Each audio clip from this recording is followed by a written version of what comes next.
if anything was to go wrong, this is why banks get bailed out, because they don't have enough money there to be able to repay these deposits.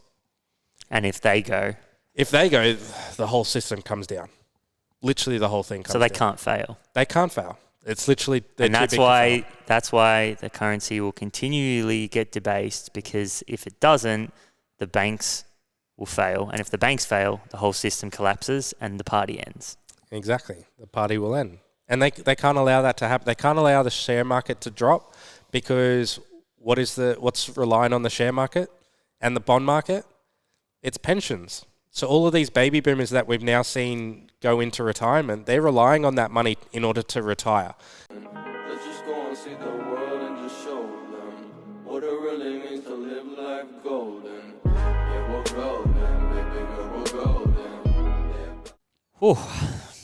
All right, so the continuation of what was a monster episode last week of kind of going through the history. There's still a little bit of history to go through, but we're going to kind of continue going on this journey, watching this amazing interview. So one thing I do want to say is that, both of these guys did an amazing job at putting this together. It's at 150,000 views on YouTube, so it's one that you should go and definitely watch yourself. We just wanted to commentate because we thought our audience should listen to this, and it's also something that I know that could also go over their heads a little bit. And we just thought it was so important that we had to kind of speak about this and really commentate and really help make sure that everything talked about here is really understood.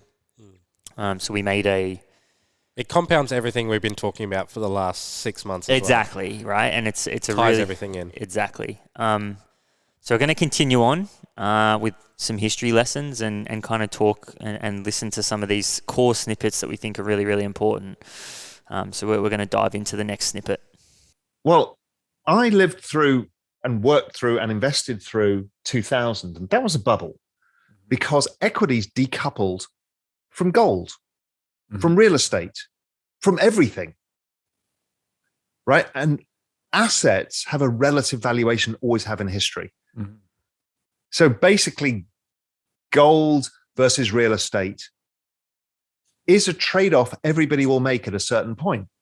If real estate is crazy expensive versus gold, at some point, the flow of capital goes the other way because it's an asset. So what's got the higher expected return in the future, right? Mm-hmm. It's very logical behavior. And equities work the same. They all have this long-term range. The only thing that doesn't, which catches everybody out, is industrial commodities and agricultural commodities. Why? Because technology. Mm. You can get more out of the ground. Right. Yeah. At cheaper prices, or you grow more bushels of wheat per hectare. So those things get cheaper. So CPI gets cheaper because of technology, computing power, all of this stuff, but the actual assets don't get cheaper. Mm. So I looked at all of these and like the S&P versus gold is kind of in line, nothing wild, like one standard deviation expensive for equities, nothing crazy. And real estate the same. So I'm like, what happens if it's something else? What happens if we're just looking at the wrong denominator? And then I thought, well, if the Fed balance sheet is a function of demographics and it is putting the missing layer in, are they actually debasing the currency? And therefore, if we were to denominate it, basically to discount the dollar by the amount the Fed balance sheet's grown, right? Would that show us the truth? And suddenly the charts became really bloody logical because everyone kind of feels like you didn't get richer. The average person definitely did not get richer after 2008. And when you look at it, the assets didn't perform in line with the balance sheet. Mm. So therefore, they didn't perform in line with the debasement. So the S&P basically just about made up since 2008, not over 2008. We lost that. It's never coming back. Well, it might do, but it'll take another 20 years. And, gold, real estate, none of these really recovered. They just basically follow the balance sheet. So then I thought I'd head check myself on that too, because, everyone was calling me an idiot for saying this. So then I took the UK property prices and divided it by the Bank of England balance sheet, flat line. German property prices, flatline. Swedish property prices, flatline. Canadian property prices, flatline. Australian property price, flatline. I'm like, Wow. yes, this is it. This is debasement. And debasement makes it look deceptively like the value of the assets is going up. Right. It's not. It's the value of the denominator falling. There were two assets that significantly beat the balance sheet and is above 2008. And they're bloody obvious what they are. One is Bitcoin, Mhm. and the other is the NASDAQ. Mm. Because technology Yeah. and this network Digital effects age. business model, the digital age, is relentless and destroying everything in its path. Mhm. So all profits accrue. So now we're starting to get into some of the juicy stuff. And the first thing that Raoul started with there was obviously how us as humans start to make decisions around where we allocate our assets based on what we think is going to get us the best return. He said there's this kind of this fluctuation or this kind of seesaw effect of how between gold and property, obviously, and these kind of both of these assets are hedges against inflation. They're stores of wealth, stores of value. Stock markets too. Stock markets too, equities. Yep. And there's kind of this kind of triangle relationship of where we invest most of our money. So if any of those markets get overextended, then obviously a lot of that money shifts into the next good that is considered undervalued, and then the cycle just keeps repeating itself. And that's the trade-off that we make as humans. Yep.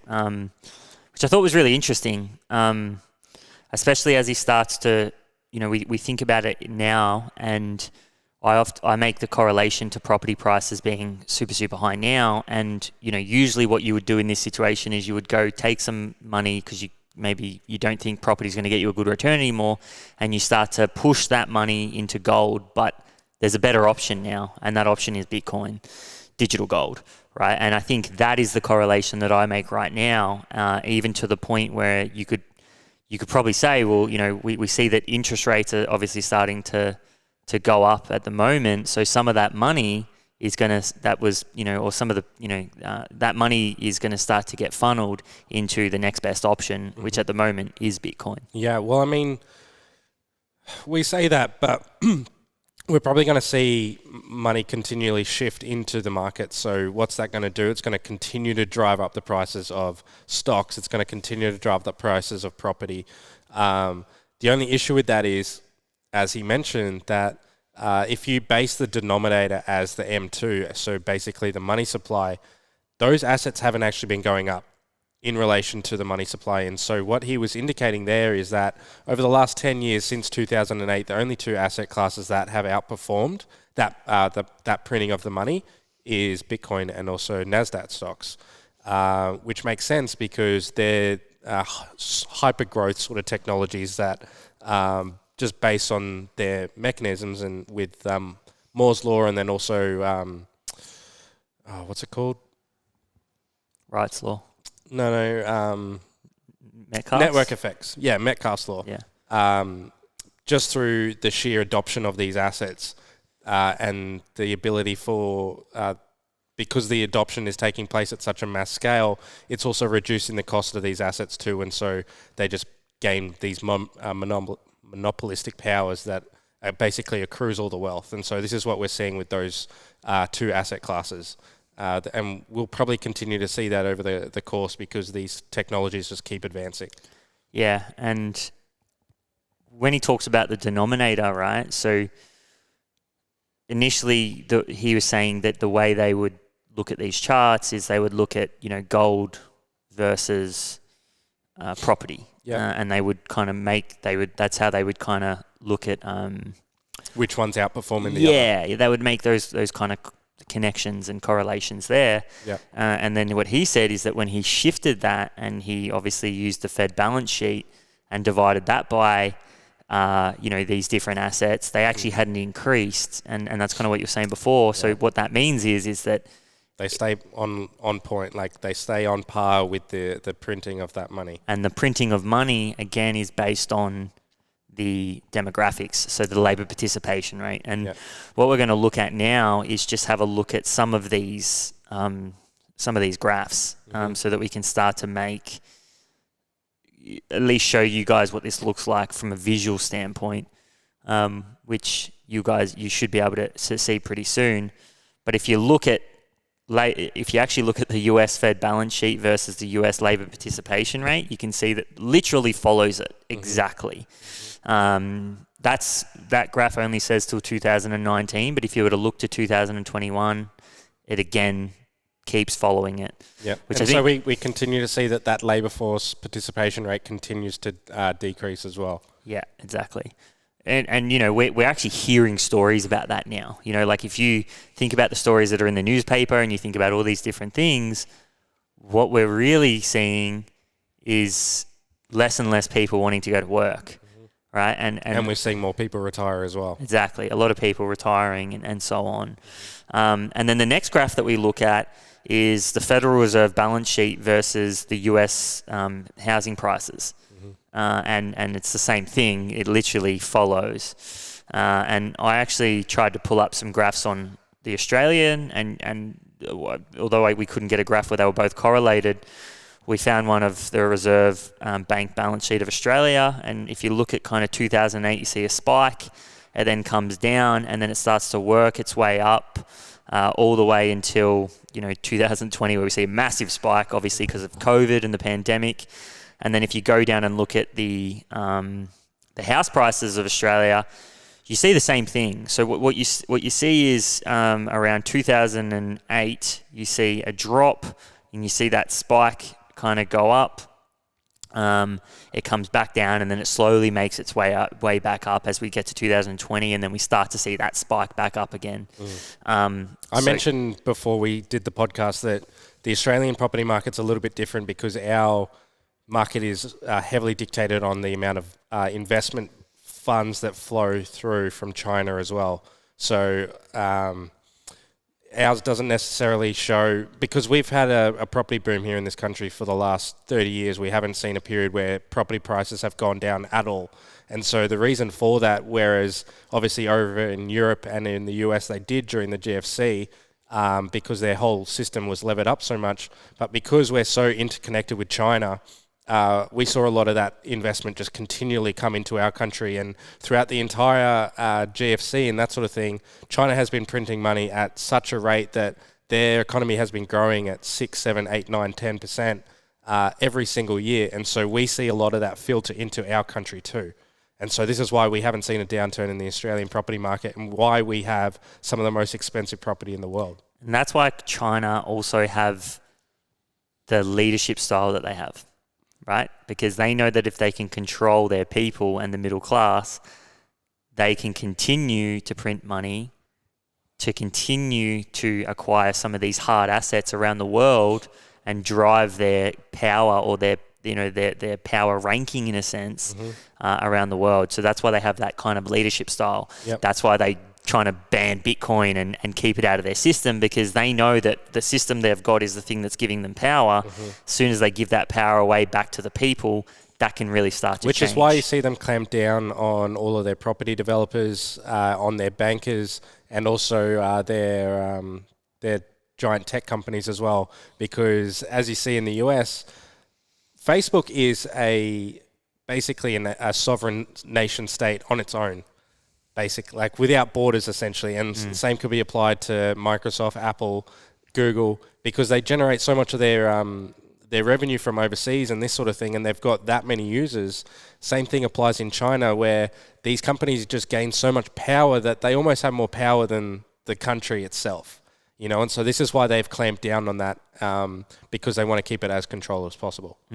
But then also these technologies further enhance the rich getting richer, and so they want to obviously create more sustainable wealth for the lower and middle classes, and so this is why they're clamping down on the property sector in order to make it more affordable for your everyday people too.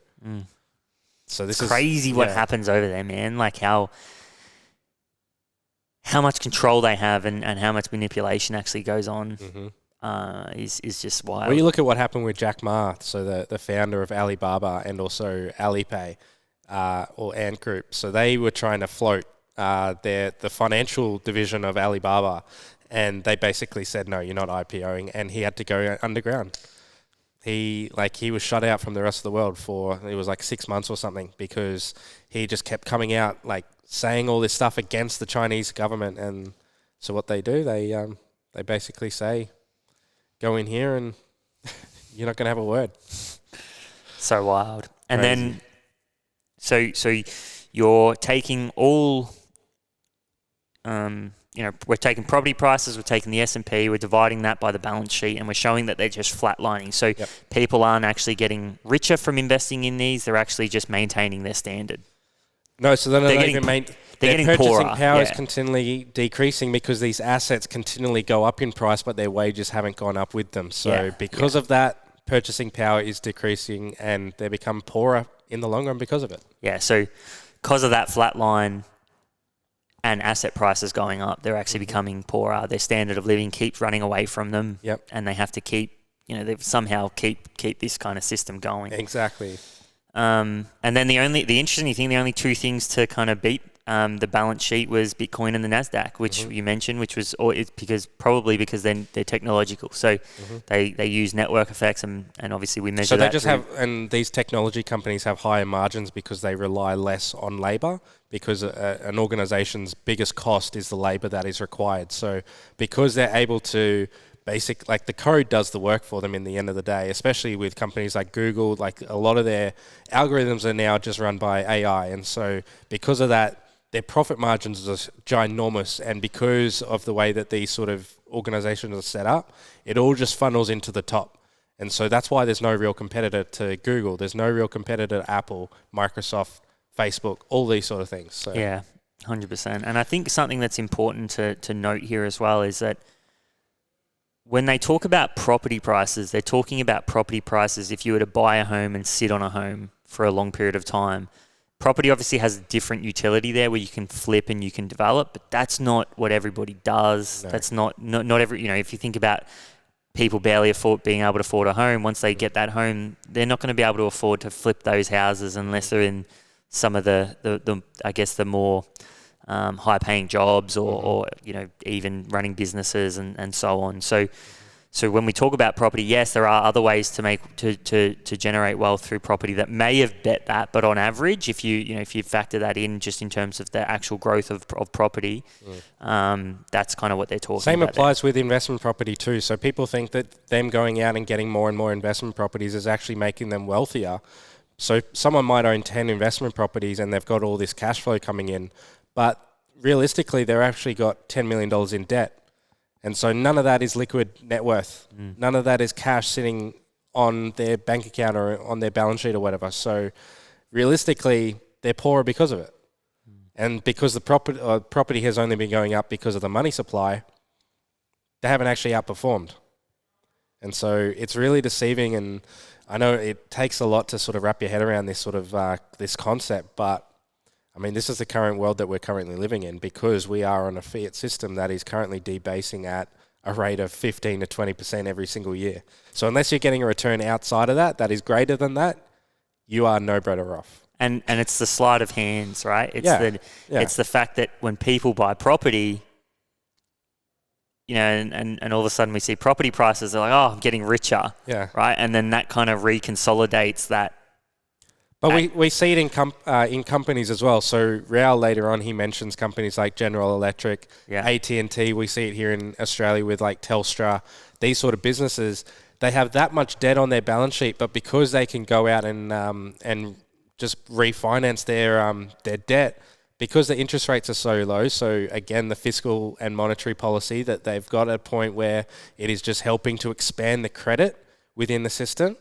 It allows these companies to just continue living, and they can just continually operate and pay off the minimal amount of interest on this debt while actually not really contributing anything to society. 100%. All right, we're going to get into the next snippet. Right. And it was your deposit? Yeah. I'm sorry, you didn't own shares in the bank. How dare you do that? Mm-hmm. In Spain, they were converting like grandmother's savings accounts and turning them into preference shares. So you got a high yield. Wow. And then guess what? They default on payment of the preference shares and they've got nothing. And they forced them into it. So this was happening en masse in Europe. Jeez. And I'm like, okay, I know where this is going. Occupy Wall Street explodes. Mm-hmm. And then in Spain, the Indignados, everyone's in the streets rioting. And it's like the people against the state. Because people are angry. They don't know why they're angry. And then what happens after the people become angry phase, it then splits into left and right. Because they want to blame somebody. Right. Because they can't blame themselves because they are to blame. So they blame each other. And the internet comes out of it. And there we are given Facebook. And Facebook is the perfect place to divide everybody. And you throw in the Russians who understand this, and they start using bots to drive apart people. People who are logically centrists. They could have been left and right, but they could have a discussion over dinner. Now they absolutely hate each other and think it's intolerable, and one's a communist and the other's a fascist. That's where we got to. And that came out of 2008 because people now realize that they were never going anywhere.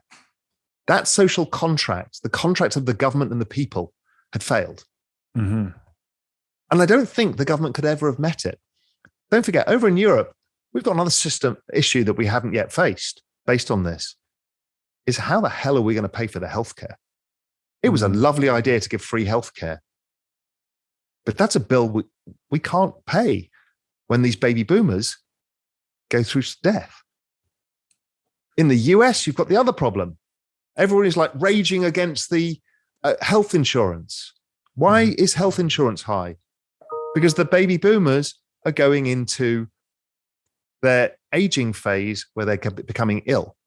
So you're drawing on your health benefits. So obviously, it's if you report a robbery at your house, 5 months in a row, guess what? Your house insurance is going up. So it's a function of demographics. All right, that was a big one. It's probably a little bit left of what we've been talking about, but I think it factors in and it shows you some of the potentials. And there's a lot of similarities between what happened in 2012, 2013 to what's happening now. There's a lot of disparity between different groups of people, and it's basically because people are mad. Like, people are angry at what's actually happening to them. So, and then it's causing them to go one way or the other. Like, we're seeing it now with the anti-vaxxers versus the vaxxers, and you're seeing such a disparity between different beliefs, and everyone's angry at everyone, and they don't know what they're angry at, And so, that's basically what he's touching on there. Well, they think they know what they're angry at, but they don't really know what they're angry at. Well, they're angry at themselves, really. Like, again, like you said, it all comes down to demographics. And this is just a repercussion of what has been ensuing over the last 20, 30 years. Yeah. Yeah. Do you want to talk a little bit about what happened in Europe? So, because I think that is an interesting thing to look at in terms of why peer-to-peer technology in terms of the financial system is actually really, really important, and why Bitcoin, again, could have so much utility in the future based on what we're going through with the debasement of the currency and so on. So what happened with a lot of these European nations like Greece, Spain, Italy, these sort of countries, basically what happened is a lot of their manufacturing industry started to shift elsewhere, and they became heavily reliant on tourism for a lot of their GDP growth.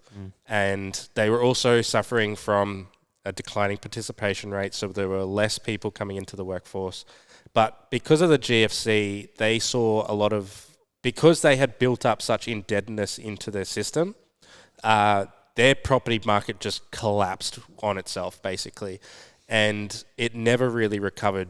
So whereas in the US and here in Australia, they just started printing money and manipulating interest rates and that sort of thing. This wasn't happening in the EU because in the EU, it's controlled by the EU, and they don't have those same sort of tools in their toolbox within these separate countries. So Greece couldn't just go out and print more euro in order to help to try to expand their balance sheet in order to stimulate growth. Because it's done across the whole of Europe. And because you had countries like Germany and France and the UK who were actually doing quite well, especially Germany and France, they were doing quite well throughout this time because they had a very heavy technology manufacturing industry and this sort of thing. So a lot of these countries along the Mediterranean, they got themselves into a lot of trouble from the debt that they had built up in the system. And so ultimately what happened is the banks and that sort of thing had to basically put freezers on people going in and withdrawing money. And anyone, like Raoul said, anyone who had over $100,000, they came in and they just poached that money to pay off their creditors because a lot of the banks had over-leveraged themselves. They had bought credit default swaps and they weren't able to make the repayments on them. And so what they do, they take the deposits that people work hard for. And so all of a sudden you have 70-year-old grandmothers living in Spain who have just taken or had all of their savings taken away from them. Or, like you said, they create preference shares within the bank and then they just don't end up paying them out and then they lose all their savings. And so because of this, obviously, people just got angry. And so there were riots in the streets and it was just a horrible time for that. Yeah, that's just an example of like what potentially could happen. Yeah. You know, when these systems fall down. Like, I mean, I've started to experience that with my own bank. So I bank with Combank, and they place freezers on my account all the time. They make it incredibly hard to move money around, and this is just the start. It's only going to get worse from here. The more that they lever up, the more that we are just so indebted to this debt that we keep accruing.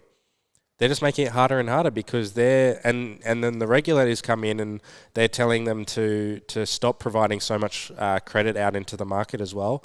And so this is what we saw too during after 2008. They put a clamp on the access to credit. So people like you and I, it became a lot harder to go out and get a mortgage.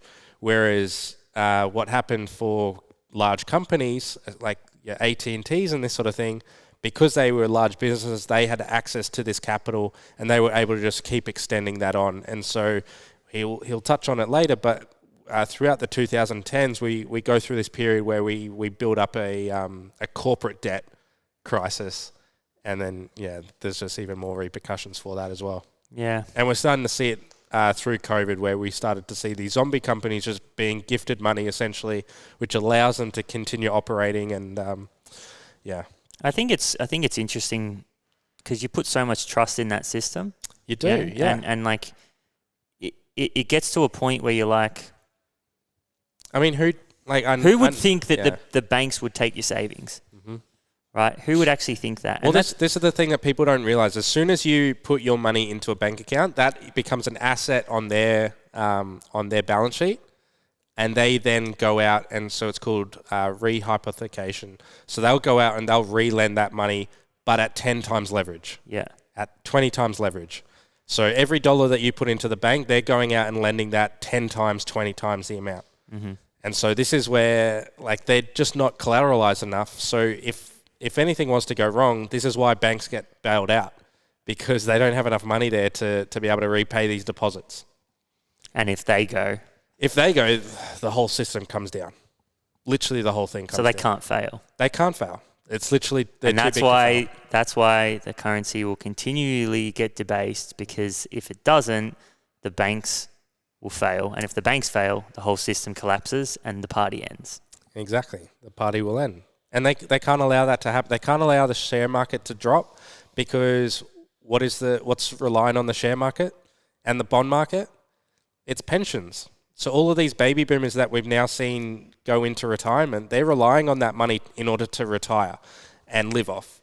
And so if their nest egg starts to drop, say 50%, all of a sudden they've got 50% less money to retire on and to live by. And so they can't allow that to happen. So they just have to continually prop this up, because the alternative, they pay out a pension. Where does that come from? Printing more money. It just doesn't end. It literally doesn't end. Crazy.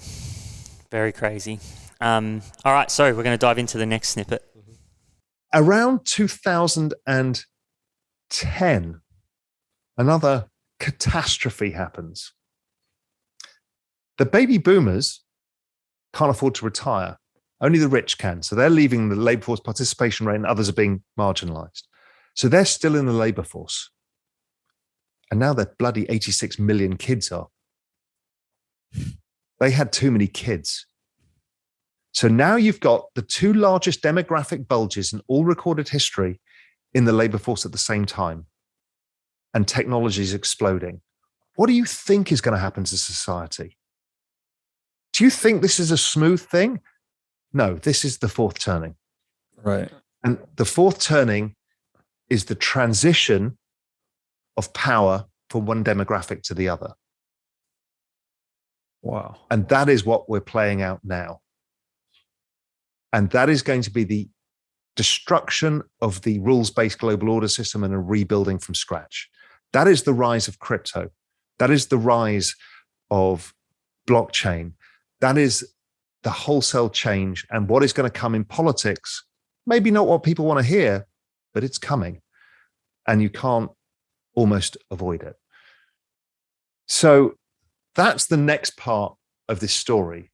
But the whole story so far has kind of been built on this whole demographic boom that came out of World War I that led into World War II. And nobody realized this was coming. And everybody's kind of been rational in the process and become wildly irrational. And now we're at a state where we hit the pandemic.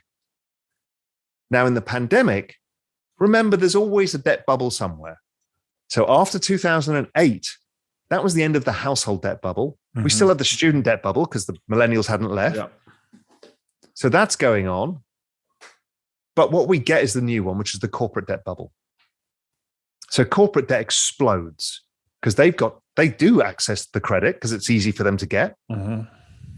And so you end up with a bunch of companies that are basically zombies like General Electric and AT&T that are ridiculously in debt, but they can continue to pay the debt because interest payments are almost nothing.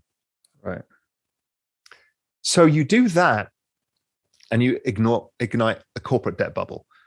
So we go into the pandemic and the Fed figure this out very fast. They're like, we cannot, if we've got a government debt bubble, a household debt bubble, and a corporate debt bubble and a financial debt bubble, nothing in collateral can go down. If it goes down too long for the mark to market, we're all done. The corporate debt bubble This is the game we're now in. Companies, obviously, during the pandemic, that if they didn't get bailed out, they probably would have gone under. And the issue with these companies potentially going under is they employ a lot of people too. So a company like AT&T probably have almost 100,000 employees. And so if you have almost 100,000 employees just from one business out on the street, obviously there's going to be some repercussions from that. So they didn't have a choice. They had to bail them out, and they'll continue to bail them out because it's just not economically viable for them to allow this to melt down. Yeah, and that's probably the thing, right? Everybody kind of complains about money printing and these kind of things, but most people don't understand that it's even happening. What the world would look like if that didn't happen. Yeah. That's a much worse scenario. Oh, we needed a massive meltdown or melt up from back in, like we said, 1987, 1997 as well. This is you not... can't manipulate the business cycle to the point where you just continually let it keep going on without something eventually happening. And so this is why he keeps referring to the fourth turning. We're at that point where we're at the end where it's just chaos and there needs to be a revolution. We need to move on to the next system. And this is where, in our opinion, we've done the research and so have a lot of really smart people. They believe that it's cryptocurrencies. Well, the reality is there's no other options. No, well, I mean, you've got, like you said, you've got bubbles in every financial asset. Yeah, and you can't, there's no other options. This is I was having a conversation with my brother-in-law, and he's kind of doing a bit of research on Bitcoin now as well. And my argument was when you understand everything that's happening now, you look at crypto and you go, okay, well, if this is the only option we have for a transition. And then you go into crypto and you go, okay, what's my biggest bet? Or what's the thing that I'm willing to bet the most on? Because that's going to be the thing that's going to help me accrue the most wealth. And for everybody, that's different. But when I look at it, I go, we need a global financial system that isn't built on debt. That's deflationary. And then Deflationary. also decentralized, whereby central bankers can't come in and manipulate that money. Exactly. And this is the solution that this will provide. And in a system where we're currently we're constantly seeking out the greatest yield, it's very hard to find yield when corporate treasury government treasuries are at record lows. So the yield on a corporate treasury at the moment is 1.4%, let's say. And so in an environment where yields are that low, of course we're going to be seeking out greater yields, and you can currently get yields in cryptocurrency of between 8 and bloody... Some of them are just ridiculous. Like, what was the one you were telling me the other day? It's like 4 billion. Riley Stewart was telling us about it. 4 billion%. Like, that is just insane. And so basically, like, the way that human psychology works is we seek out yield the best that we possibly can. And so eventually, same thing that we saw with gold, property, stocks, we're just going to seek out the greatest yield. And so we're just eventually going to see more and more money shift into this space. Already are. Well, yeah, we are, exactly. It's eating everything. You know, why are stocks trading sideways? Mark Andreessen said it. Software eats the world. Yeah. Why are we seeing stocks trade sideways pretty much, except for a couple? Or but again, because, the money is going into crypto, because once you see it, you can't unsee it. And as I was saying before around Bitcoin, it's like, well,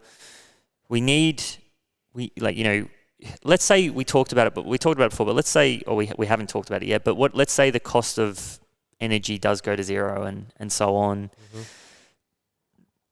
And we do have a base layer to the financial system that isn't built on debt or doesn't debase. Mm-hmm. What does life look like? And is that the revolution? So you go in and you make your bet and you go, which one's got the greatest chance to do that? And it's Bitcoin. Well, so when you think of it like that, so again, it comes back to these yields that you can generate from these assets. And so the reason why stocks and the reason why property is so expensive right now is because the yield on them is so much greater than what you can get in the safe asset, which is these bond yields that you can get. And so because of that, we're now seeing companies like Tesla and Square and Amazon and all these sort of things just have astronomically high valuations.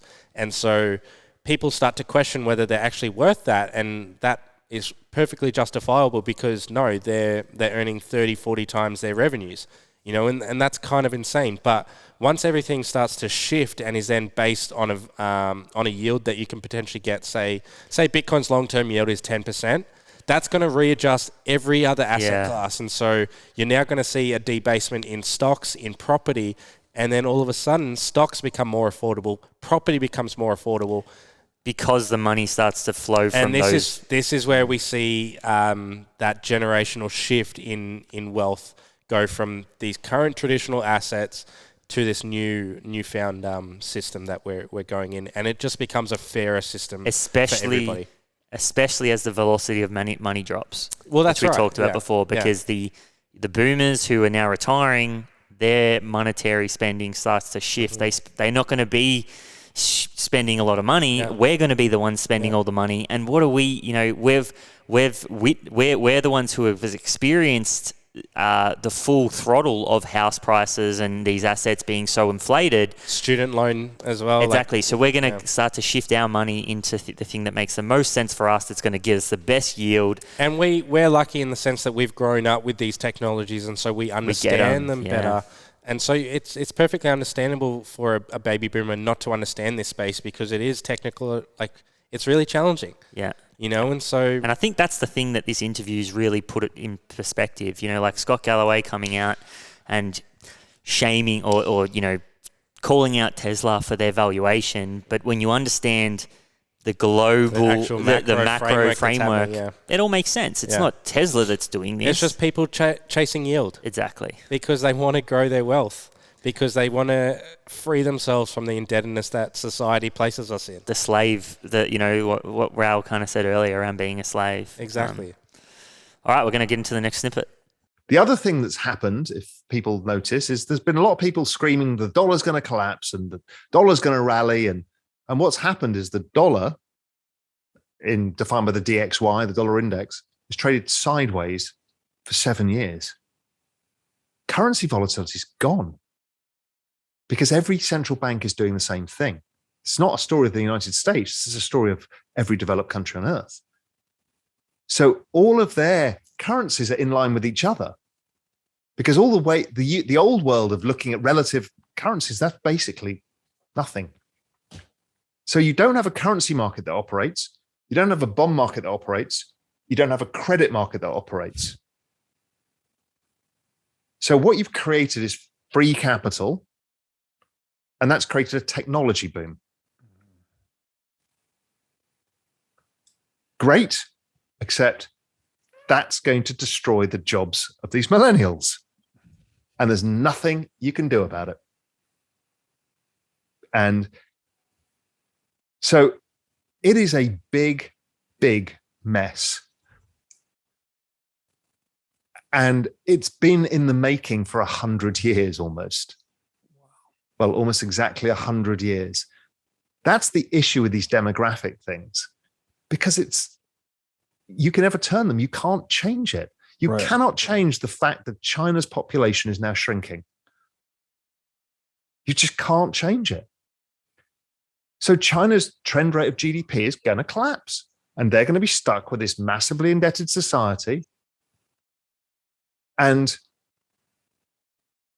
a smaller population. And Japan has the same. Japan has household savings, at least. China's got debts up to its eyeballs. So we're all in this boat together. And the answer, if you or I were put into the central bank, we can all scream about it on Twitter all day. Mm. But nobody's going to press the nuke button now. You can't do it. Right. You just simply can't do it. Because that's like the Argentina crisis. That's a total wipeout of household, corporate, government net worth. I was just talking about how all countries are doing it. So you're not seeing any fluctuations in currencies anymore because everyone's printing money. And we're starting to see that demographics... We haven't started yet, by the way. Demographics are on the decline as well. And also with the rise of technology, there's no jobs for millennials, all that sort of thing. Okay. Yeah, so that was what we kind of seen there was some of the consequences now. The kind of, we're at the end of the cycle, the fourth turning, and we're looking at some of these consequences. What was interesting, which I found really interesting at the time that I watched this, is that this is like currency volatility, or more so, if we think about currency or the Australian dollar versus the American dollar, none of that's really changed, throughout the whole world. Well, there used to be a lot of volatility within these currencies, but now because all of the central banks all around the world are doing the same thing, they're manipulating the money supply, all of that volatility has disappeared. So back when I first started getting into finance, I used to do a little bit of Forex trading and used to be able to make quite a bit of money from it, whereas now, like, all of that volatility has disappeared, and so there's no real industry there anymore. Same applies with all the others too. So yeah, we're in this debt cycle now where it's just rapidly deteriorating, and we're seeing it everywhere because now that the participation rate all around the world is on the decline, we're not seeing GDPs expand anymore. And so the only thing that's going to allow GDP to keep expanding is to continually increase that M2 money supply. And again, if you were to, is it really expanding? It's not really making anyone richer. It's actually making a lot of people poorer. It's making everyone poorer. Yeah, exactly. And then you talked about the technology boom, which is interesting. We're seeing the rise of technologies such as AI, blockchain, robots, all these kind of things. And again, they're just going to start eating at jobs as time goes by, which means Labor participation rates will continue to drop, as we see, which means the Fed will have to continue to print money, and we're in this vicious cycle. All those monotonous tasks where you're just going in and you're doing the same thing day to day, highly like sort of unskilled sort of work, that's all disappearing. And so like the jobs of the future, the people who will be employed will be highly skilled. They'll be the ones sort of like doing all the code and that sort of thing in the background and analyzing the data. Whereas all the people who are just going in and, well, I mean, you can look at just about any industry, like it's all disappearing. And this is why we're seeing more of a rise in creative jobs and this sort of thing, because it allows people to sort of, because you can't automate that sort of stuff. Yeah, and you think about it, okay, well, who's the type of person, or kind of who gets hit the most by that? It's not the rich, It's again the low income households that keep getting punished, keep getting hurt. And how do people get into these high skilled jobs? They have to go to uni, and when you've got university prices just going through the roof, not everyone can get access to that education anymore, and so it's leaving a lot of people behind. I think the real kind of thing that I'm looking at here is how innovation actually works, and innovation works in times or for people that are in hardship, right? So, we think about it, and it's like, okay, well, if I'm in a low income job, I'm getting treated like shit. My pay's not going up. Yeah, we're seeing it everywhere. Why would I do this? Why would I continue to do this? Now, people don't know the stuff we're talking about, but they do feel things, right? And I think that's what we're seeing now with people not going back to work, going to be self-employed. We're starting to see the rise of DAOs and potential opportunities. This is kind of what the metaverse is, in a sense, where you're seeing these kind of opportunities where you can leverage a skill that you're passionate about, and it doesn't necessarily, like art, where it was so hard to make money in art. Only a small percentage of people did it. And often a lot of them would a lot of the artwork would actually accrue wealth once the artist had passed away too. Yeah. And more so, who got most of that wealth? It was the big corporations, right? So you kind of can see that, and you can see the big corporations there who accrue most of that wealth, which is through centralization, and people are leaving the workforce, right? And or more importantly, trying to find other avenues.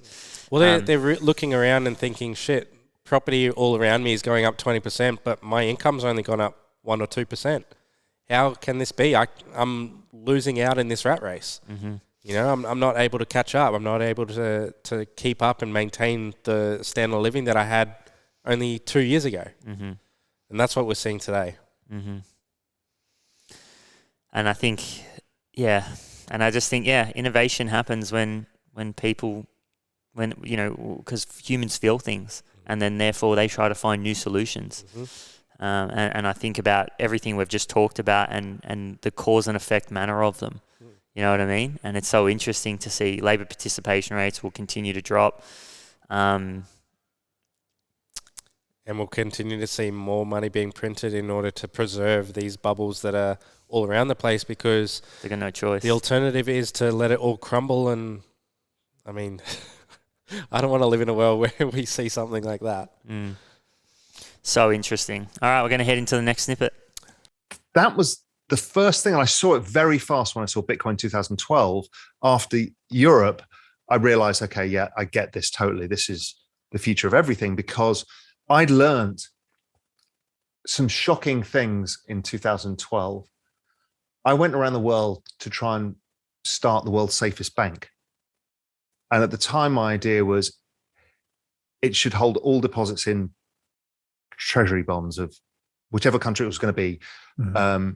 And they would be default risk free, pretty much so, mm-hmm. And I tried to do it, but it's very hard to start a bank. And, I had some kind of pretty wealthy people, well-regarded people with me on that journey. It was just too hard. Mm-hmm. And then somebody showed me Bitcoin, and I thought, okay, this is interesting. And then I was at somebody's ranch, I won't name them, and we had a meeting with the DTCC who clear and custody all US securities. Right. The New York Fed. I'd read a book, I can't remember what it's called, about the European side of the equation in 2008. And Euroclear is the European equivalent of DTCC. Mm-hmm. When Lehman went under, everyone stopped paying into Euroclear. So this is the clearing and settlement of all bonds, equities, everything. Mm-hmm. Because nobody knew what collateral there was. Then 2012 comes. So what happens is over that period, the ECB lends Euroclear $50 billion on the day Lehman goes under. Mm-hmm. And what was shocking in the book is, as collateral, they took the bank's positions. At Euroclear level, they're not segregated with customer and house positions. Mm-hmm. So basically, had it got worse, had AIG gone under, which was a AAA credit,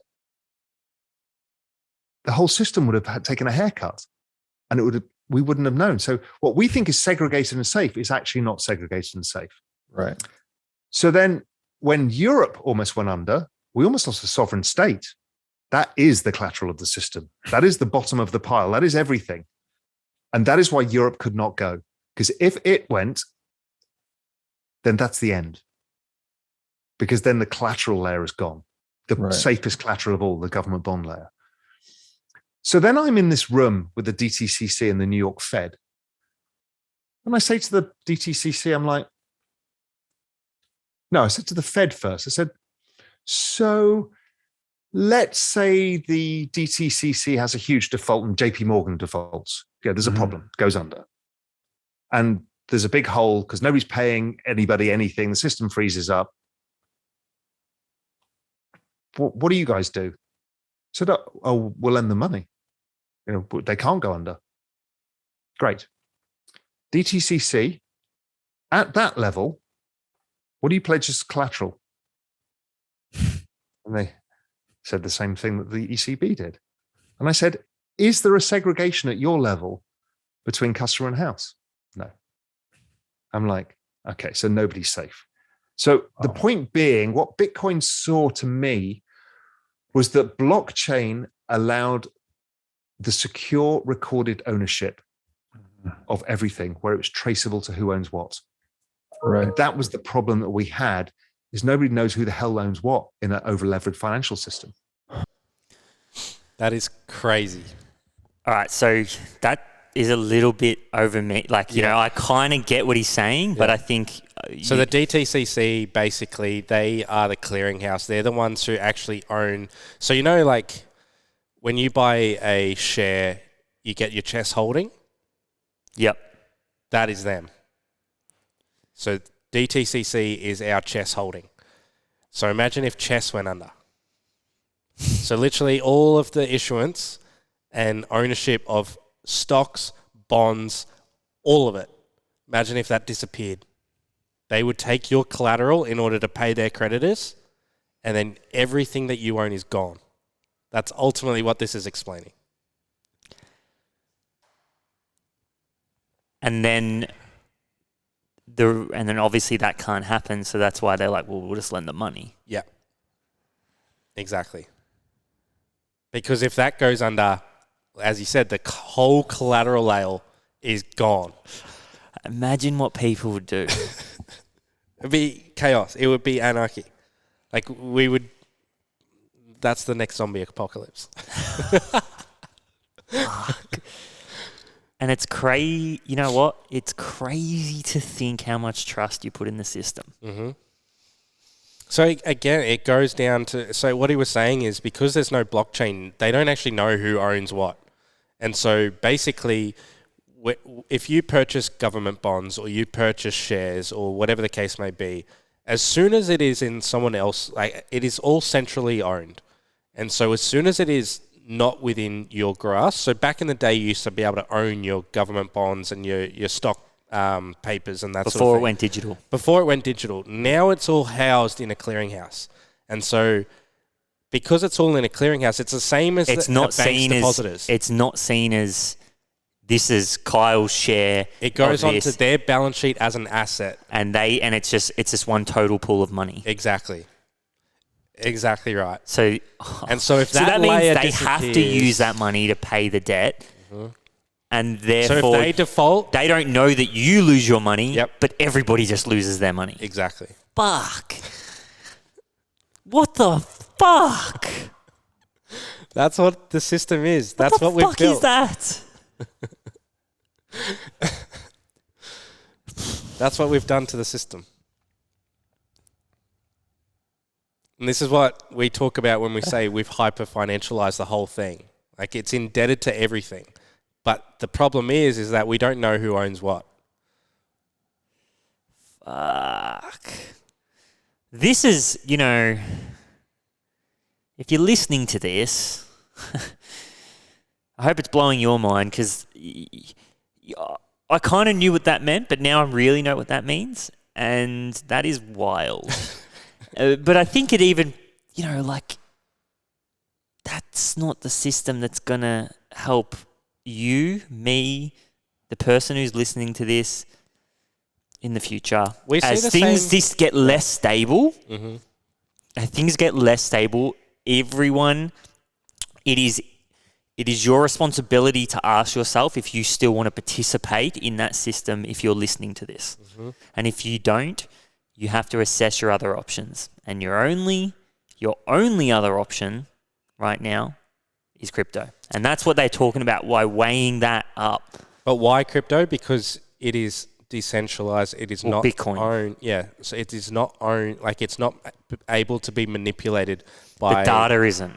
No, so it's not able to be manipulated by, and it's scarce, so you can't actually print any more than what's currently out there. And so That's Bitcoin. that's Bitcoin, yes. But even just crypto in general, or blockchain technology is peer-to-peer. it's more transparent. And it creates a clear record of who owns what. And Yep. that's what gives ownership back to the people, back to us, instead of to these big corporations. Yep. It's the same with Facebook, because data is the most valuable resource in the world. Period. And it's the most scarce as well, because we as individuals produce it. And we have a limited time on Earth. Yep. We are living for a certain amount of time. So therefore, data is scarce, and that's why it's valuable and the most valuable thing on the planet. Yep. And this is why we will forever see governments continue to print money, because as soon as something like that happens where you see the whole collateral layer disappear, that's basically the end. We see it the same with property. Why do you pay stamp duty and why do you pay land taxes on your property? You don't actually own the land. So if the government wanted to You come always through, said that to me, and I was like, what the fuck's he talking about? But now I get it. So say you live in a neighborhood and they want to put a highway through your street. They'll come knock on your door. The castle.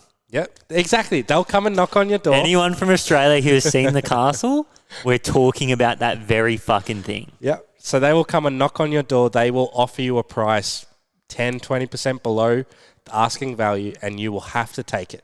You do not have a choice. Shizzle. Unless you've got that lawyer from the movie, because he can bail you out. Never Tell him see, he's dreaming. this was by a private organisation, though. Wait till it's the government coming in to do it. Then you don't have a say. Yeah, fuck. All right, we're going to get into the next snippet. Right. That has never worked. Right. Just does not work. And it's proven time and time again that it does not work. Mm-hmm. Raising taxes on the rich. That's the left's great argument. Well, the rich simply aren't rich enough to pay for anything Mm-hmm. because there's 200 odd million of that lower income bracket. So how is this going to help? Yes, I understand rich people don't pay their fair share of taxes in certain respects because there's more loopholes available. Fine.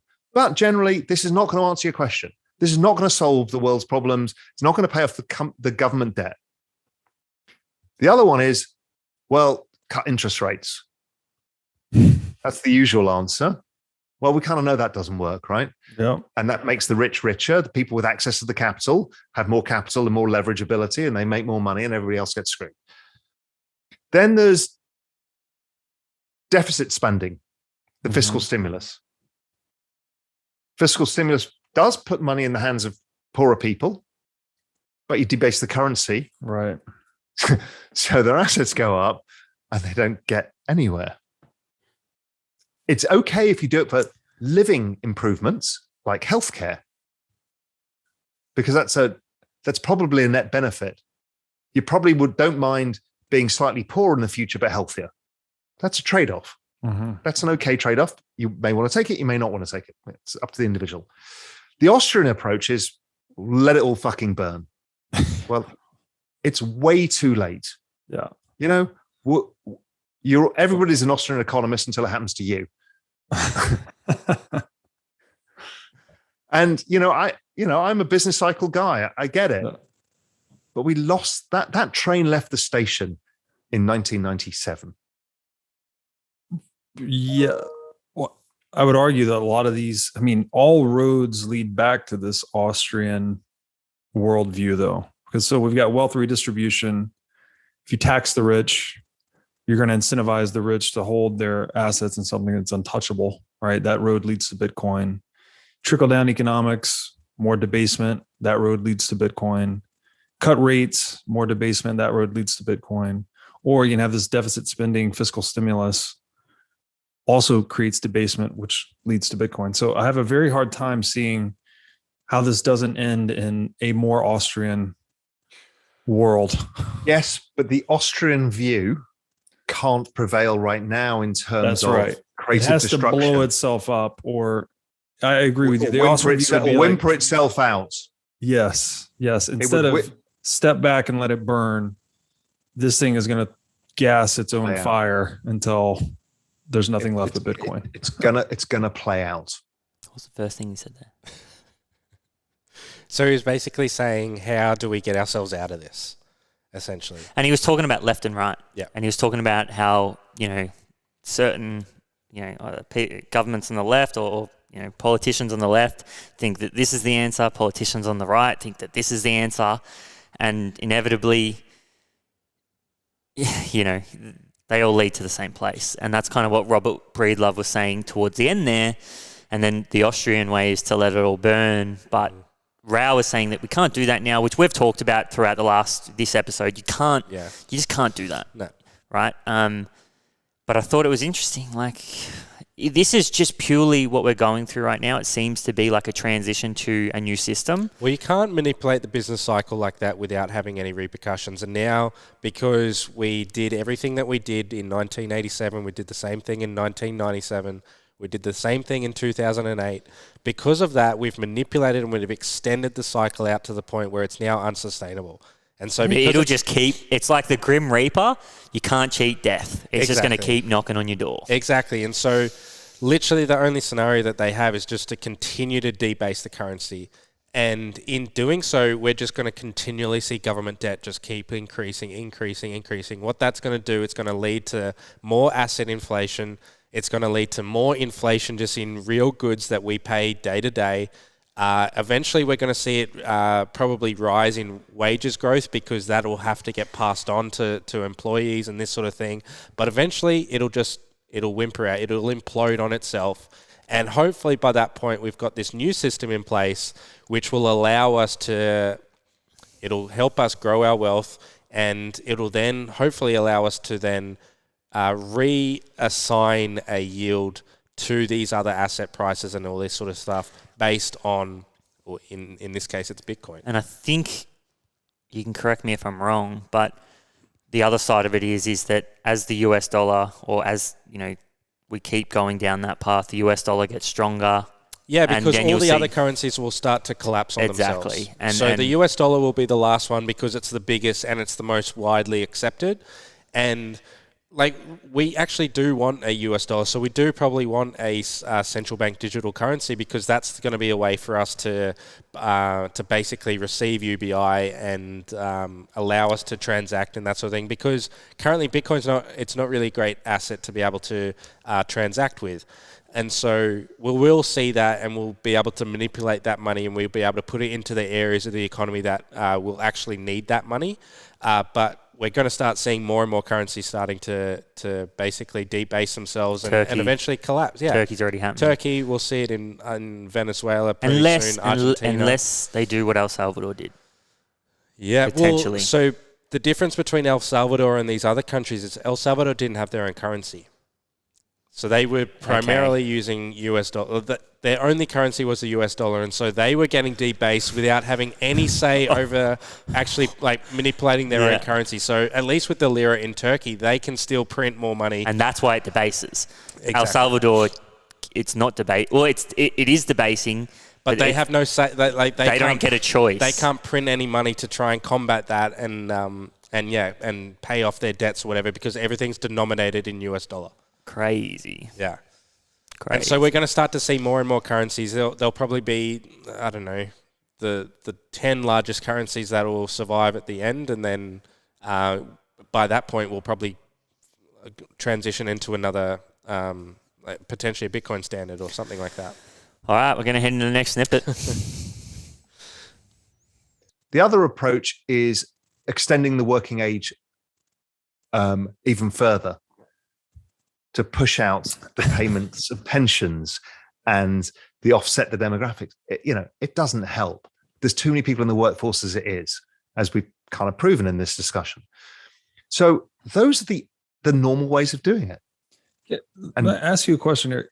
Is there an incentive embedded in all this for population reduction? Of course there is. Why do you think the population is reducing? Everywhere. Americans had the smallest, and here is the self-balancing mechanism of humanity. Mm-hmm.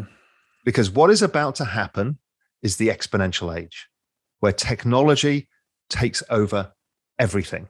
Mm-hmm. Every lower income job, every middle income job, and half the high end jobs. Mm-hmm.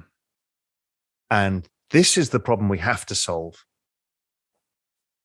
And so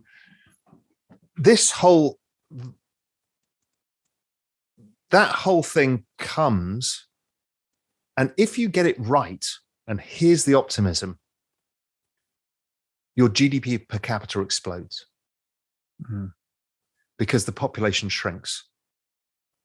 So millennials are not having kids in the same numbers, and nor will Gen Z. And we've seen it in Japan, we've seen it in Europe, every Asian country, same.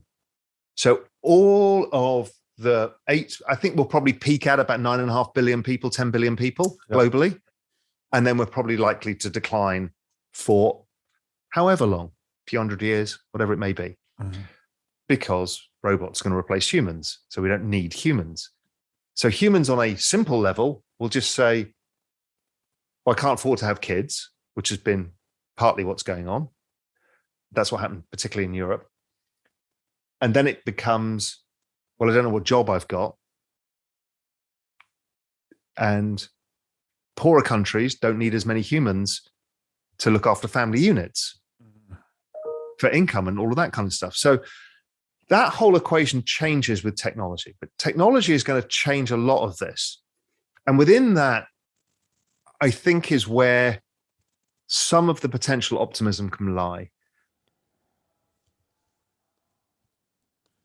And there are potential things that can save this. The other approach is extending the working age even further to push out the payments of pensions. All right, so what did he talk about there? So increasing the Working age? participation rate, yeah. So keeping those people working longer. God, what else did he say?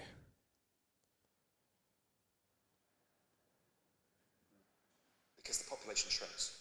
Oh, yeah, and then population shrinking.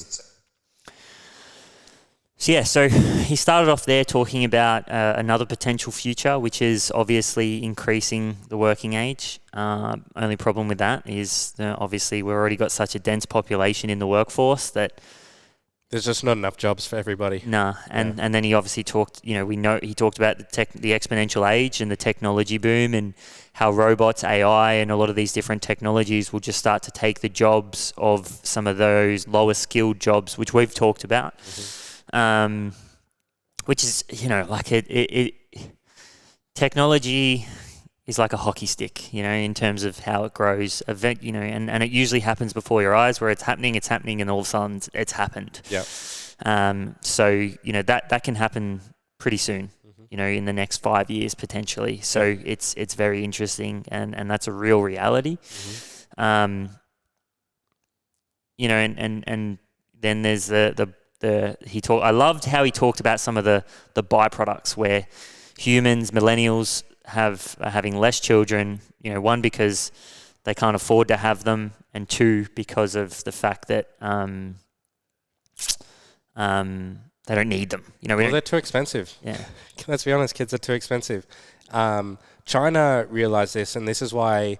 So China was expanding so rapidly that they couldn't obviously fit all of these people into the working culture there. So what did they do? They put the one-child policy in place, and then they started to realize that the GDP was starting to slow down and this sort of thing. And so what do? They scrapped the GDP growth. They scrapped the one-child policy, and they go, have as many kids as you like. And what do? They don't end up having any kids because people are still stuck living at home. People can't afford to have kids anymore. And so we're going to continue to see this rapid decline over the next several hundred years of, the human population just continually decrease because we can't afford to have kids, essentially. And there's just not going to be enough work for them as well, because obviously technology is taking away a lot of these jobs. Yeah, so humans have this tendency, again, we feel a certain thing and then we react that way subconsciously. And I think that's... But what's that going to do? It's going to, as he said, it's going to drive GDP growth, because you're going to, all of a sudden, you're going to have less expenses because you're going to have you've got less pay for employees, but your growth is going to continue to expand from the goods and services that you provide. So this is what we're going to end up seeing, is that GDPs around the world are just going to explode because of technology, and it's just going to shift into... And because you see the population decrease as well. So per capita, you're going to see people become more wealthy. Yeah. Because of that decrease in population. Exactly. So that's really interesting. And it's deflationary pressure too, so it reduces the cost of living too for everybody. Yeah, exactly. There's challenges to get there. Yeah. There's a big transition that has to happen, and I think that's the thing. It's not all rainbows. And we've got politicians who are in office who are in their 70s, and obviously they're trying to protect the old system. They're putting regulations in place that protects that old system, and that's not beneficial for anybody really. Let's be honest. 100%. The metaverse is discovering the Americas again, or even a new solar system. What you're doing, if you think of the world as constrained by its own GDP because of humans, productivity, resources, the metaverse has none of that. So there is a possibility that the metaverse allows us, people, to earn incomes in a world free of the constraints, free of the debt shackle, in this new world of crypto that allows us to create our own worlds in the way that we want it. And they are kind of, if you go to its logical conclusion, it's kind of, we create our own fake world however we want it to be. And you can live in whatever world you want.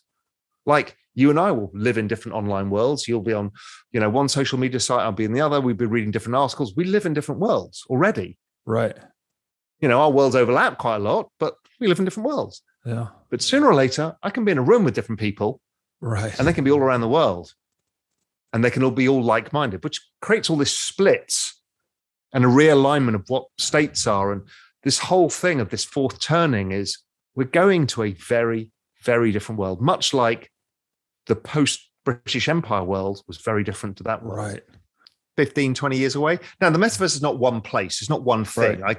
I think of it as like this digital fluidity where we can move around, we do our things. Yeah. We live in the real world, in this digital world, augmented reality, virtual reality. That's all coming. We know that. How the hell do you stop this holing out of people in the meantime? And this is the story now of, I think, and this is really contentious, I think the central bank digital currencies are going to give governments an opportunity to fiscally stimulate in a way that's more fair. Because I think they can therefore put money in the right people. We have to go towards a UBI world, whether we like it or not, until we can replace that income by metaverse and other income. We're seeing it. People are earning money in Axie Infinity. There's stuff going on. Yeah. We're just not there yet. How do we get through this next 15 years, right? That's what I'm really worried about. This next 15, 20 years is about as hard as it comes. We're going to have deflationary forces on a gigantic scale. Jobs are going to be replaced. We've got debasement of currency going on. We've got the battle of getting crypto mainstream that governments don't over-regulate it. And, all of the things we've got, we've got 20 years of a battle here. What did he say? Fuck. This has got to be it, I reckon. This is the last snippet, and then we talk about what we think. Yeah, we're too cooked. Yeah. What did he say? He talked about the metaverse,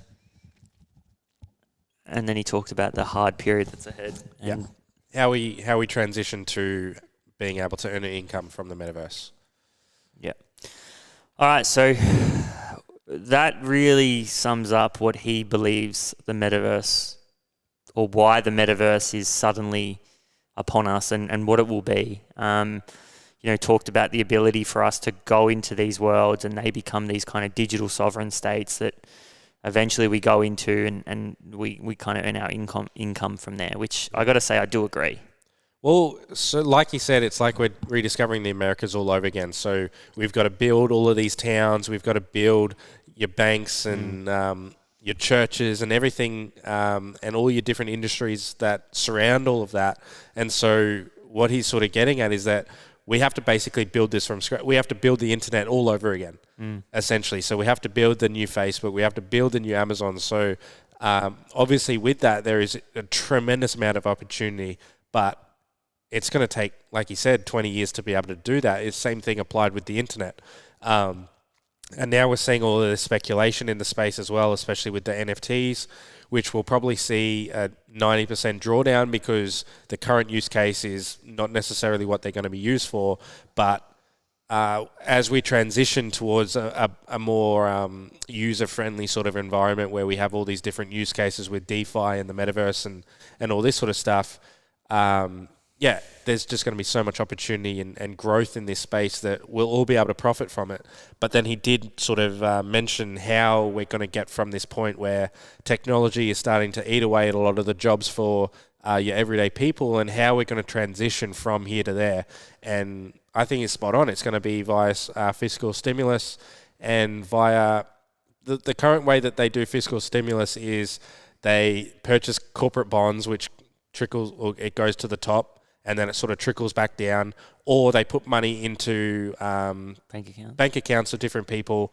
But it's a lot harder to target the specific areas that you need it to go to, whereas you'll actually be able to do that with the central bank digital currencies. And so that basically being able to have UBIs, universal basic income, that will allow us to potentially transition to that next phase where we are now able to actually earn an income within the metaverse, but it's going to take time to be able to get there. I think one of the most interesting things that he said was around the metaverse can almost be this place where we don't have the constraints that we currently have, which is, humans and resources. Yeah. And also just limitations on time and travel and all these sorts of things. So like we even see it now, how much easier it is to be able to jump on a Zoom call, and then that way you're face-to-face with somebody rather than having to travel from your home to the office and these sorts of things. So it makes it a lot more efficient. And Zoom is just the beginning, essentially. Like, we're going to be able to, Because the way I look at it is technology will bring a lot of those costs down. It'll also mean that we don't have to work in those areas anymore because, if technology goes that way, let's just talk about like farming or building or whatever it is, technology will eventually take over a lot of those jobs. and that brings the cost of them down, so the cost of living comes down. Yep. And it also means that we're not relying on humans, which usually make mistakes and so on, and like you said, travel and so on, which means that humans can then shift the way they make an income, and that can be done in the metaverse where you don't have those constraints. In a lot more creative ways than we currently work. Yeah. Yeah. Exactly. So you're shifting work, and a lot of people have this argument of like, oh, you need humans, or what about the jobs? And that's a very, that's an argument that is a reality, right? And that's kind of what Raoul was saying then, is that the next 15 years is going to be very fucking tough. It's going to be hard. We've got to figure out solutions for that, for when these times do happen, what happens to the people whose jobs they take?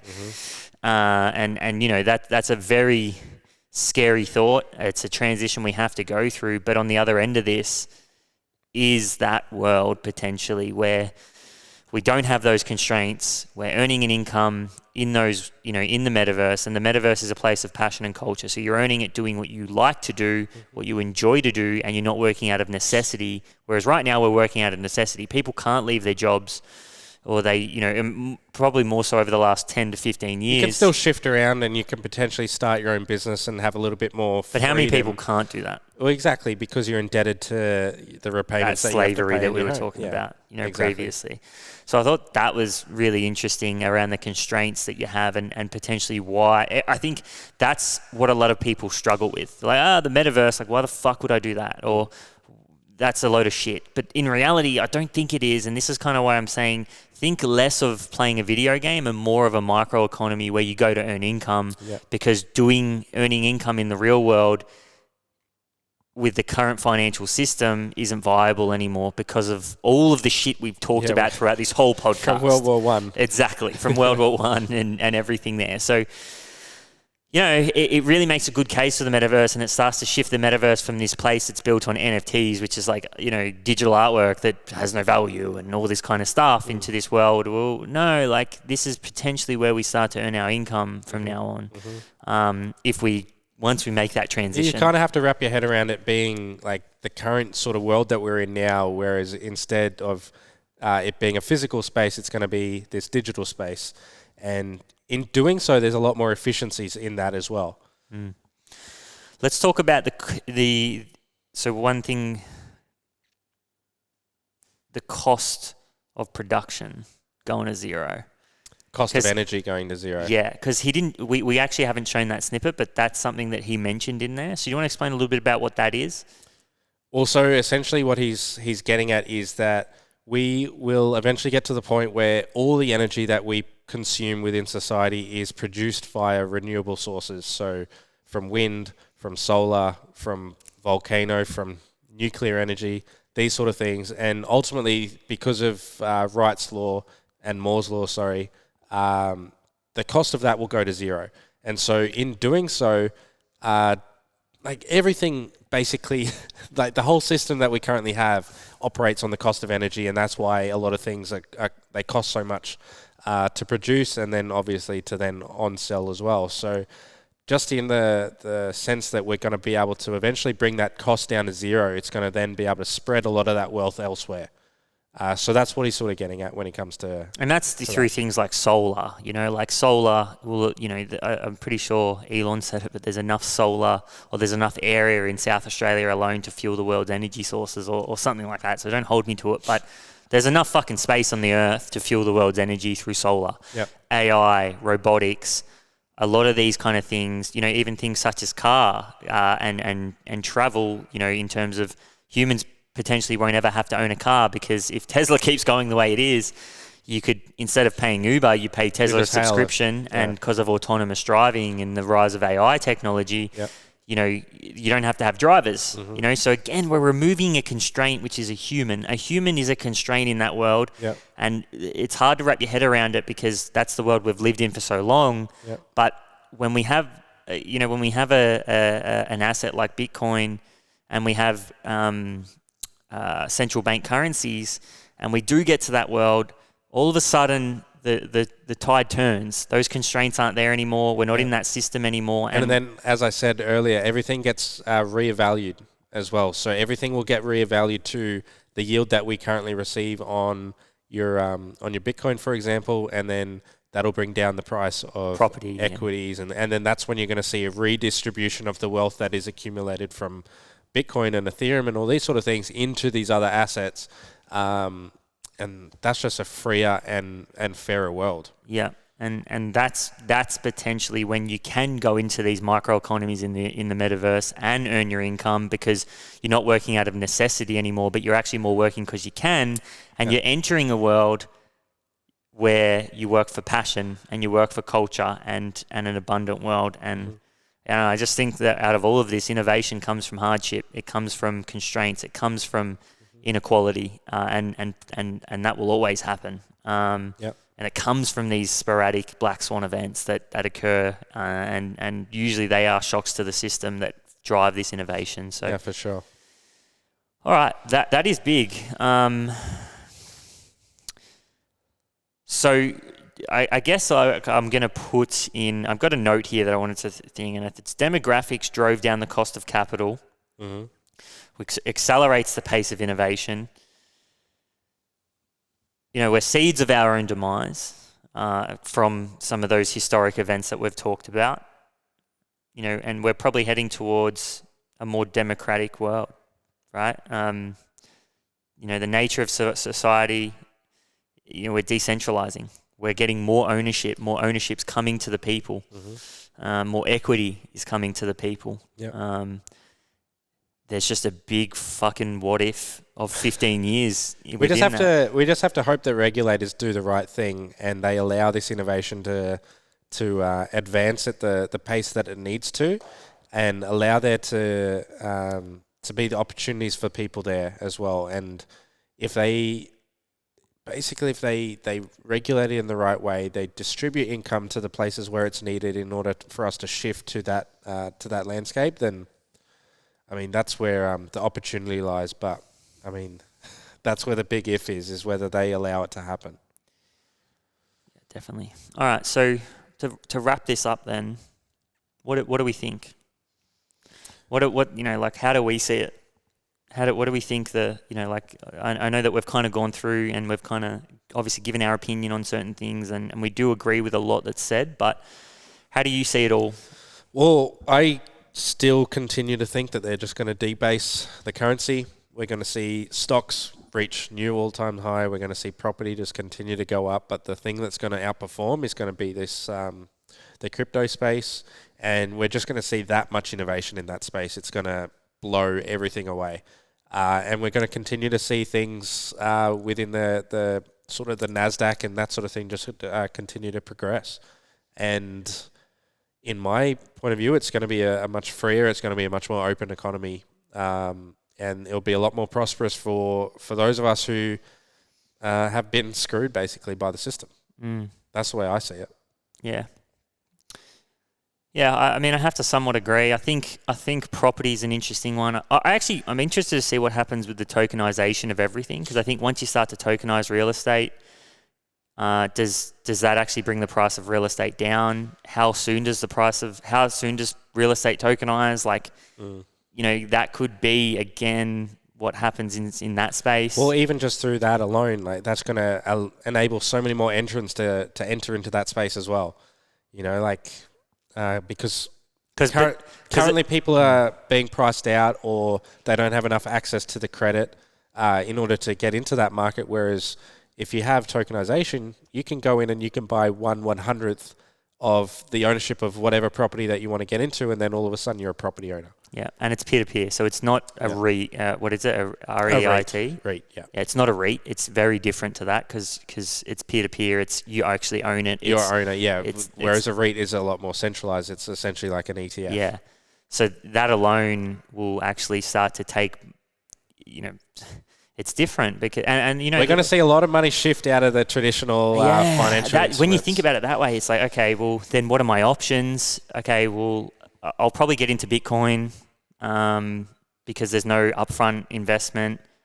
I'll probably try to get into, I'll probably start investing into some tokenized real estate, because again, I'm getting all the benefits without having to go through the bank and do all that stupid shit that they make you do and put up, and you just collateralize against your Bitcoin. Yeah. And then therefore less people are putting money into property. Property prices probably come back to something that's affordable, and we start to get a bit more of an even spread there. Yeah.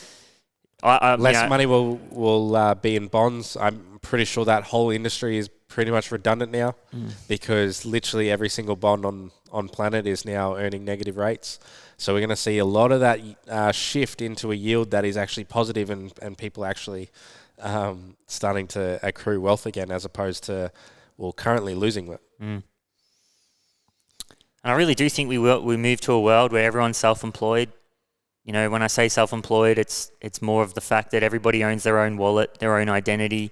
I mean, you could be working for a DAO or something like that, so something that's a little bit more inclusive. You're basically a contractor to the metaverse, right? And the most important thing there is that you own your wallet and your identity, and instead of having to create new identities to go into each of these worlds, like going into a bank, I have to sign up with them and they then own my identity, which means they can do all that dumb shit they've done over the last fucking 50 years. Yep. And same with Facebook, same with Instagram, same with Snapchat, same with TikTok, same with all of that. And instead of all of that, because that's where we go to earn our income. You know, if you're a creator and you are, like you market your business in those places. So now you don't necessarily need to do that. And then you're predisposed to the fees that go along with that as well. Yeah, and you're also, predisposed to them moving the goalposts. Well, yeah, exactly. They can change the algorithm, and then all of a sudden your business loses 50% of its revenue. And you're not, and the beauty of it is because when you own your own identity, you own your own data, and therefore you can leave with your data instead of Facebook or Instagram owning that data. That's it. Exactly. You leave with that That's data, the key. and you take it into the economy that you do want to be and a part of. You'll be able to actually earn money from that data. Exactly, because you're taking it with you. That is the key. You're owning your identity, you're taking it with you into another microeconomy, which has the rules that you probably like a little bit better. Whereas now, if you were to do that, they make the money from you. Not even that. You're fucking left with nothing. Yeah. Yeah, because they keep the data, right? You're left with absolutely nothing. That's if Facebook don't let you keep it. Once you leave it, you're bare, you're naked, and that's why so many people are stuck in these platforms, stuck marketing, and then what they do is they drop down, your engagement, which forces you to spend more money trying to accrue. Yep. Revenue through advertising, and that's just not the model of the metaverse. So once you do transition over and you start to understand this world, and we do get to that place, you're not going to want to be involved in any of these other things, any of these other economies, because there's such better yield. And again, we talked about that. The way we make decisions as humans is through that long-term adjustment, that long-term fluctuation and balancing act of what's going to get me the best yield. And we're going to slowly transition to that system. The metaverse, forget, whatever it is, it doesn't matter. Whatever, if it's VR, it's AR, none of that really matters. What matters is you're going to get a better yield there. It's guaranteed because it's peer-to-peer, which means that there's more value left on the table for you. You're not going to be able to unsee that. And I think that's the future. Yep, I agree. Just what happens in between is quite scary. So be careful. Yeah, there's going to be a lot of unrest, but we'll get there. Fuck. That was huge. That was huge. That was a lot of effort. First of all, I want to say a big thank you to you, man. I really appreciate it. That's such an enormous task. It's a lot of time, a lot of effort, a lot of brain power. Marto, I don't know how the fuck you sat through that with a smile on your face, but you did. And really appreciative of the job that you're doing and you have done through this, and obviously John as well throughout all the other podcasts. But that for me was one of the most important interviews I've ever seen in terms of just navigating the future. We wanted to share it. We thought, congratulations to Raoul and Robert. They could be wrong. We don't know, but fuck, I thought it was pretty good. I think it gives me a lot of clarity on what I'm going to do. So no one knows what the future holds. That's for me some really good information that I wanted to share with our audience because I think it will be helpful. So we really hope you guys got a lot out of it. Really hope you enjoyed it. I thought it was fucking amazing. I really enjoyed doing that episode, so it was great. Make sure if you did love those two, you share it with your friends, because that helps us, and we need all the help we can get. We're really trying to start a movement here and help every single one of our listeners get ahead, and we're going to continue to do amazing and really innovative things next year to do that. We've got a lot happening, so we're going to be filming a podcast about all that in the coming weeks to release before we go on break on the Startup Podcast. So tune in for that as well. But really hope you enjoyed this, guys. Let us know what your thoughts are. Message us, drop the comments on some of our posts or on YouTube, and make sure you reach out if you've got any questions. But also hit the subscribe button. We need you to do that. I know that I'm kind of blabbering on now, but you hitting the subscribe button and leaving reviews and doing all these things reinforces that this has been valuable to you, and it could be valuable to someone else, and that helps us again achieve our mission. So it's all intertwined, and you do have a role to play in all this, especially in the stuff that we're talking about, and sharing this with people, because it potentially could make a massive difference in their life as well. So thanks for listening, guys. Again, thank you to you two, and we'll see you guys next week. Well, no, Investors Podcast, we'll see you next year. So, because that's enough information to send me into a spiral after this. I'm going to go into a massive downward spiral. I'm going to be fucking zapped of energy. I know we all are. So, thank you, and we'll see you next year.